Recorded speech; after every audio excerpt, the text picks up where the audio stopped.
ಇಂದಿನ ಪರಿಶಿಷ್ಟ ಜಾತಿ ಪರಿಶಿಷ್ಟ ಪಂಗಡಗಳ ಕುಂದುಕೊರತೆ ಸಭೆಯ ಅಧ್ಯಕ್ಷತೆಯನ್ನು ವಹಿಸಿದಂಥ ದಾಸವಾಳ ಸಾಹೇಬ್ರವರೇ ಹಾಗೂ ವಿವಿಧ ಇಲಾಖೆಯ ಅಧಿಕಾರಿ ವರ್ಗದವರೇ, ಅನುದಾನದಲ್ಲಿ ಕೆಲಸ ಮಾಡ್ತಕ್ಕಂಥದ್ದಾಗುತ್ತೆ.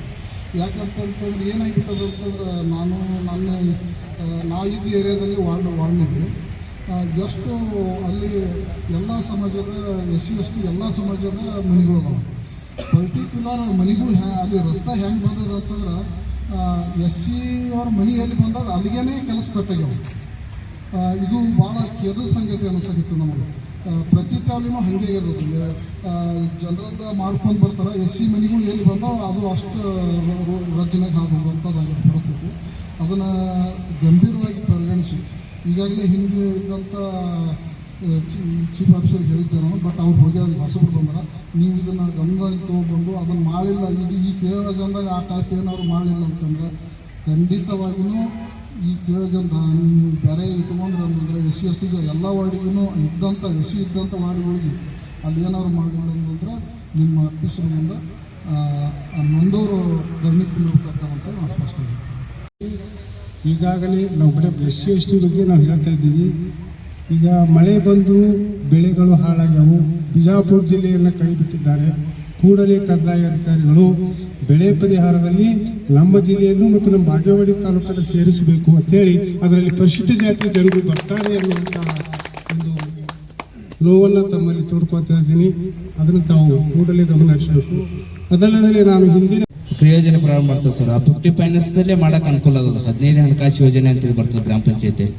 ಆ ಯೋಜನೆಯಿಂದ ಮಾಡೋಕೆ ಅವಕಾಶಗಳಿದೆ. ಅಂದ್ರೆ ಅದು ಟೋಟಲ್ ಎಷ್ಟು ಅಮೌಂಟ್ ಬಂದಿರ್ತದೆ ಅಷ್ಟು ಪರಿಶಿಷ್ಟ ಜಾತಿ ಪರಿಶಿಷ್ಟ ಪಂಗಡದ ಅಮೌಂಟ್ ತೆಗೆದಿಟ್ಟು ಕ್ರಿಯೋಜನೆ ಮಾಡ್ತಾರೆ ಅವರು. ಆ ಕ್ರಿಯೋಜನದಾಗ ಅದನ್ನು ಹಾಕೊಳ್ಳೋಕೆ ಸಾಧ್ಯ ಆದ ಅಂತ ಮಾಡ್ರಿ ಅಂತ ಹೇಳಿ ತಮ್ಮಲ್ಲಿ ಕೇಳ್ಕೊತಿದ್ದೀನಿ. ಅದ್ರ ಜೊತೆಯಲ್ಲಿ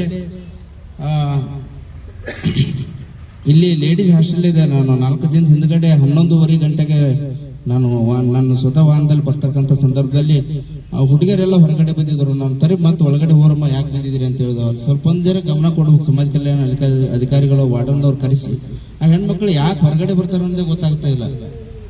ಹಿಂದೊಮ್ಮಿನೂ ಹೇಳಿದ್ದೇವೆ ನಾವು, ಅದನ್ನೇನೋ ಊಟಕ್ಕೇನು ಬರ್ತಾರೆ ಅಂತ ಹೇಳಿದ್ರು. ಈಗೂ ಮೊನ್ನೆ ಬಂದಿದ್ರು ಅವ್ರು 11:30 ನಂತರ ಆಗಿತ್ತು. ಟೈಮ್ 11:45 ಆಗಿರ್ಬೋದು ಬಹುಶಃ ಅದು. ಹೌದು ಸರ್.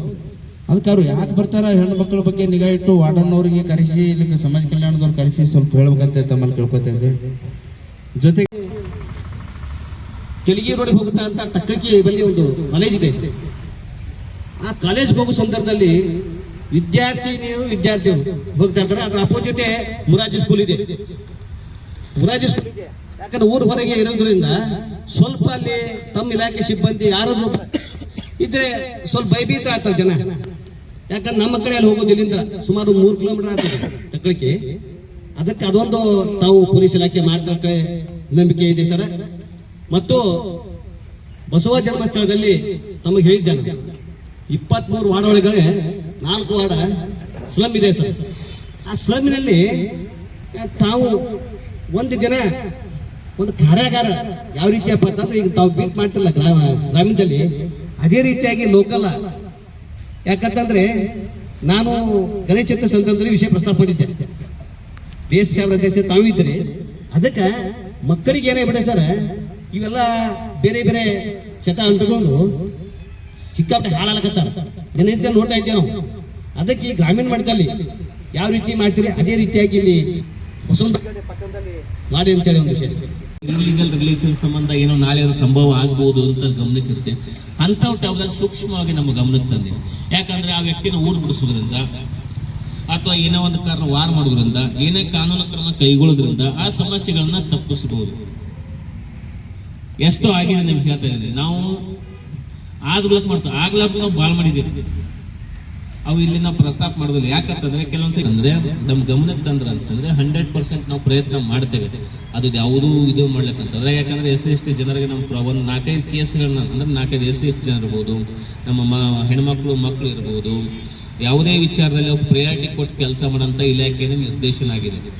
ಸೊ ಹೀಗಾಗಿ ನಾವೆಲ್ಲ ಇರ್ತೇವೆ, ನೀವೆಲ್ಲ ಮಾಡ್ತಾ ಇದ್ದೀರಿ. ಈಗೆಲ್ಲ ರಿಫ್ಲೆಕ್ಟ್ ಅದೇ ನಾವೆಲ್ಲ ಈಗ ನಾವು ಏನು ಕೆಲಸ ಮಾಡ್ತೇವಲ್ಲ ರಿಫ್ಲೆಕ್ಟ್ ಆಗುತ್ತೆ. ಈಗ ನಮ್ಮ ಒಂದು ವರ್ಷದಲ್ಲಿ ಯಾವುದೋ ಅಂಥ ಘಟನೆಗಳು ಯಾವುದೂ ಮಾಡಿಕೊಟ್ಟಿಲ್ಲ ಅಂತ ಇದಕ್ಕೆಲ್ಲ ನಿಮ್ಮ ಸಹಕಾರನೇ ಕಾರಣ. ನೀವು ಯಾವುದೇ ಬಂದಂತ ನೀವೆಲ್ಲ ಹೇಳ್ಕಿಲ್ಲ ಅಂದ್ರೆ ಫೋನಲ್ಲಿ ಸುಮ್ಮನಿಸಿರಿ, ಆಯ್ತು ಸರ್ ನಾಳೆ ನಾವು ಕರ್ಕೊಂಡ್ಬರ್ತೇವೆ ಸ್ಟೇಷನ್, ರಾತ್ರಿಗೆ ಯಾರೂ ಬಂದಿಲ್ಲ ನನಗೆ. ಸೊ ನಿಮ್ಮ ಸಹಕಾರ ಇದೆ. ಸೊ ನಿಮ್ಮ ಜೊತೆ ಖಂಡಿತ ಇರ್ತೇವೆ. ನಮ್ಮ ಸಮಾಜ ಕಲ್ಯಾಣ ಇಲಾಖೆಯವರಿಗೆ ಹೇಳಿದೆ ನಾವು, ಯಾವುದೇ ನಿಮ್ಮ ಗಮನಕ್ಕೆ ಬಂದು ನಮ್ಮ ಗಮನಕ್ಕೆ ತಂದ್ರೆ ಒಟ್ಟಾರೆ ಹೋಗೋಣ. ಯಾವುದೇ ಇಲಾಖೆಯಲ್ಲಿ ಬರಲಿ, ಹಾಸ್ಟೆಲ್ಗಳ ಸಮಸ್ಯೆ ಅಂಥವು ಇಂಥವು ಬಂದ್ರೆ ನಮ್ಮ ಗಮನಕ್ಕೆ ತಗೋರು. ಪೊಲೀಸ್ ಇಲಾಖೆಯ ಇದಕ್ಕೆ ಬಂದ ಅವತ್ತು ಆ್ಯಕ್ಚುಲಿ ಇವರಿಗೆ ಅವತ್ತು ನಾವು ಅದು ನಿಮ್ಮ ವಿಶೇಷವಾಗಿ ಬಾಗೇವಾಡಿ ಮತ್ತು ಮುದ್ದೇಬಾಳ ಕಡೆಯಿಂದ ಏನಾಗುತ್ತೆ ಅಲ್ಲಿ ಸಮಸ್ಯೆಗಳು ಬಹಳ ಚರ್ಚಿತವಾಗ್ತವೆ. ಅದಕ್ಕಾಗಿ ಏನು ಮಾಡಿರಿ, ಅಲ್ಲಿಂದ ಎಲ್ಲ ಕಡೆಯಿಂದ ಮೀಟಿಂಗ್ ಮಾಡಿರಿ ಅಂತ ಹೇಳಿದ್ದಾರೆ. ಸೊ ನಾವು 18ಕ್ಕೆ ಮತ್ತು ಬೇರೆಯವರೆಲ್ಲಕ್ಕೆ DS ಸರ್ 20ಕ್ಕೆ 26ಕ್ಕೆ ಏನಾಗುತ್ತೆ 4 ಗಂಟೆಗೆ ಏನು ಮಾಡೋಣ SP ಸಾಹೇಬರಲ್ಲಿ ನೇತೃತ್ವದಲ್ಲಾಗುತ್ತೆ. ವಿಶೇಷವಾಗಿ ನಮ್ಮಲ್ಲಿ ಯಾಕೆ ಒಂದು ವರ್ಷದಲ್ಲಿ ಜಾಸ್ತಿ ಸಮಸ್ಯೆ ಬಂದಿಲ್ಲ ಅಂತ ನಾವು ನನಗೆ ಅನ್ಕೊಂಡ್ರೆ, ನಮ್ಮ ಎಲ್ಲ ಏನಾಗುತ್ತೆ ನಮ್ಮ ಎಲ್ಲ ಲೀಡರ್ಗಳು ಭಾಳ ಸಾಥ್ ಕೊಟ್ಟರು. ಫೋನಲ್ಲಿ ಮುಖಾಂತರ ಕೆಲವೊಂದು ಹೇಳಿದ್ರೆಲ್ಲ ಬಗೆಹರಿಸಿರಿ ಎಲ್ಲ ಅಂಥವೆಲ್ಲ ಕೇಸ್ ಆಗಂತ ಜಾಗನೇ ಅವೆಲ್ಲನೂ ಆಲ್ಮೋಸ್ಟ್ ನಾನು ನೋಡಿದ್ರೆ ಒಂದು 8 ತಿದ್ದಿರ್ಬೇಕು ಅನ್ಸುತ್ತೆ. ಕೇಸ್ ಆಗಂತಾನೆ ಅವೆಲ್ಲನೂ. ಆದ್ರೆ ಅವನ್ನೆಲ್ಲ ದೀರ್ಘಕ್ಕೆ ಹೋಗಿಲ್ಲಾರ್ದೆ ಅವ್ರು 2 ಹಂತದ ಪಾರ್ಟಿಗಳು ಕರೆಸಿ ಯಾರು ತಪ್ಪಿರಿ ಇದನ್ನಂತ ಮಾಡಿಸಿ ಆ ಊರಲ್ಲಿ ಯಾವುದೇ ಇದು ಮಾಡಲಿಕ್ಕೆ ಯಾವುದೇ ಅಹಿತಕರ ಘಟನೆ ಆಗದಂತೆ ಏನು ಮಾಡಿದರೆ ಕ್ರಮ ತಗೊಂಡೇವೆ. ಅಲ್ಲಿಗೆ ಶಾಂತ ಆಗಿದೆ, ಕೆಲವೊಂದೆಲ್ಲ ಶಾಂತ ಆಗಿದೆ. ಸೊ ಹೀಗೆ ನಿಮ್ಮ ಗಮನಕ್ಕೆ ಯಾವರೇ ಸ್ವಲ್ಪ ಇತ್ತಂದ್ರೆ, ಯಾಕಂದ್ರೆ ಮೇಜರ್ ಪೊಲೀಸಿಂಗ್ ಅಲ್ಲಿ ಏನಾಗುತ್ತೆ ಆಗೋಕ್ಕಿಂತ ಮುಂಚೆ ಅದಕ್ಕಿಂತ ಮುಂಚೆ ತಿಳಿದು ಇಂಪಾರ್ಟೆಂಟ್. ಆದ ಬಳಿಕ ಎಲ್ಲ ಯಾರು ಇದಕ್ಕೆ ಅದೇ ಮಾಡ್ತಾರೆ. ಆಗೋಕ್ಕಿಂತ ಮುಂಚೆ ತಿಳಿದು ವೆರಿ ವೆರಿ ಇಂಪಾರ್ಟೆಂಟ್. ಆಗೋಕ್ಕಿಂತ ಮುಂಚೆ ತಡಿಬೇಕಂತಂದ್ರೆ ನೀವು ನಮ್ಮ ಮಾಹಿತಿ ಕೊಡಬೇಕು. ಮೊನ್ನೆ ನಾವು ನಮ್ಮ ಲಕ್ಷ್ಮಣ್ ಇದು ಇದ್ದಾರೆ, ಅವರು ಒಂದು ವಿಶೇಷವಾಗಿ ಮೊನ್ನೆ ನಾವು ಒಂದು ನಮ್ಮ ಅಂಗಡಿಗೆ ಹೇಳಬೇಕು